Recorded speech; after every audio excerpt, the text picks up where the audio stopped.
మనం ఈ లోపా సంధ్య గురించి ఆలోచిస్తే బావుంటుందేమో. వాళ్ళ గురించి ఆలోచించేదేంటమ్మా? అదేంట్రా అలా అంటావు? వచ్చారు చూశారు వెళ్లారే తప్ప ఆ తర్వాత ఏ సమాధానమూ చెప్పలేదు. వాళ్ళకే ఇబ్బంది లేదు అంటే ఆ నిశ్చితార్థం ఏదో చేసేసుకుంటే బావుంటుంది అనిపిస్తోంది. అవునరా, కనీసం వాళ్ళు ఏందో ఒక ఫోన్ కూడా చేయలేదు. ఇష్టం ఉన్నట్టా లేనట్టా? ఇష్టం లేకపోవడం ఏం అయ్యుండదండి. వాళ్ళ నాన్న ఆ రోజు చాలా సంతోషపడ్డారు. ఆ అమ్మాయి కూడా రాఘవం చేసుకోవడం ఇష్టమేనని చెప్పింది కదా. మధ్యలో ఈ అలేఖ్య ఉంది కదా, తను ఫోన్ చేసేదో మాట్లాడింది అది ఇది అన్నారు కదా. అవన్నీ వాళ్ళు పట్టించుకోరలే నాన్న.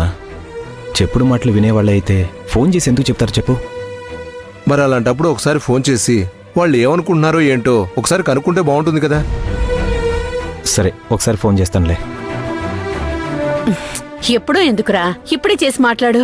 మనకేదో ఒక విషయం తెలుస్తుంది కదా. సరే అమ్మా.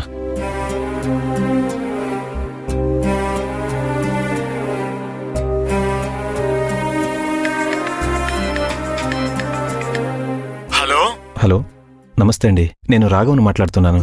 బాబు, ఎలా ఉన్నారు? అమ్మా నాన్న అంతా బాగున్నారా? మేమంతా బానే ఉన్నామండి. వచ్చారు వెళ్ళారు, మధ్యలో ఏమీ కూడా జరగలేదు. ఆ తర్వాత మీరు కూడా మళ్ళీ ఫోన్ చేయలేదు. నేనే ఫోన్ చేద్దాం అనుకున్నాను బాబు. ఈ లోపల మీరే ఫోన్ చేశారు.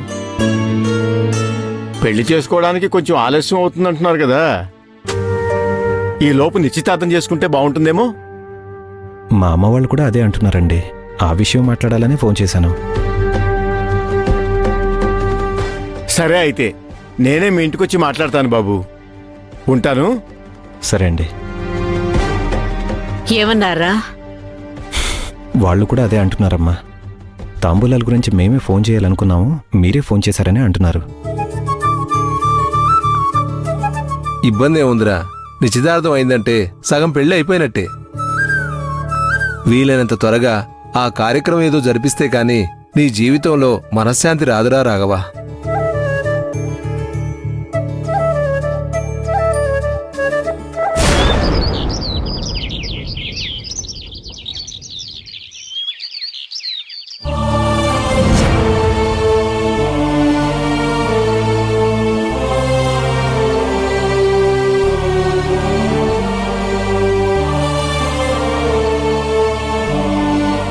శౌర్య, చెప్పక్క.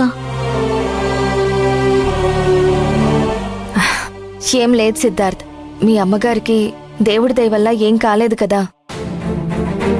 ఇక ఇబ్బంది ఏం లేదు. మీ ఇద్దరూ సంతోషంగా ఉండొచ్చు. అవునండి, లక్కీగా మమ్మీకి ఏం కాలేదు. హఠాత్తుగా చెస్ట్ పెయిన్ అనేసరికి ఏమైందో ఏంటో అని నేను భయపడ్డాను. ఏం కాదులే సిద్ధార్థ్, నువ్వు ఇన్ని రోజులు దూరంగా ఉన్నావు కదా, ఆ బాధతో కొంచెం మానసికంగా ఒత్తిడికి గురై ఉంటారు. ఒక్కసారిగా కళ్ల ముందుకి కొడుకు కోడలు వచ్చారన్న ఆనందంలో మరింత స్ట్రెస్ ఫీల్ అయి ఉంటారు. నిన్న జరగాల్సిన కార్యక్రమం ఆగిపోయింది. ఇవాళ కూడా ముహూర్తం బాగుంది అంటున్నారు. మా అమ్మీని అడగాలి కదా. కన్నతల్లి కదా, ఆవిడ్ని నువ్వేం అడుగుతావు, ఆవిడేం చెప్తుంది. ఎలాగూ ముహూర్తం అనేది నిన్నే డిసైడ్ చేసేసాం. మీ మమ్మీకి ఏ చిన్న ఇబ్బంది రాకుండా ఉంటే ఆ కార్యమేదో రాత్రి జరిగిపోయి ఉండేది. మళ్ళీ ముహూర్తాలు చూడడం, మమ్మీని అడగడం ఇవన్నీ అవసరం లేదు. అలాంటి వాటి గురించి పట్టించుకుంటూ ఉంటే మీ మధ్య దూరం ఇంకా పెరుగుతూనే ఉంటుంది.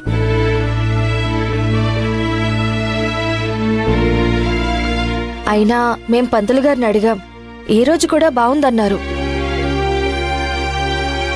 ఎలాగో రాత్రి చేసిన ఏర్పాట్లు అలాగే ఉన్నాయి.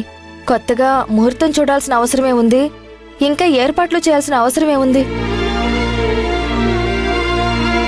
పెళ్లి కాకముందు మీరు కలుసుకోవడం, మాట్లాడుకోవడమే తప్పు. పెళ్ళైపోయింది, ఇప్పుడు ప్రతిదీ మాకు చెప్పాల్సిన అవసరం లేదు. మీ అనుబంధాన్ని ఇంకెంత బలంగా చేసుకుంటే మీకే అంత మంచిది.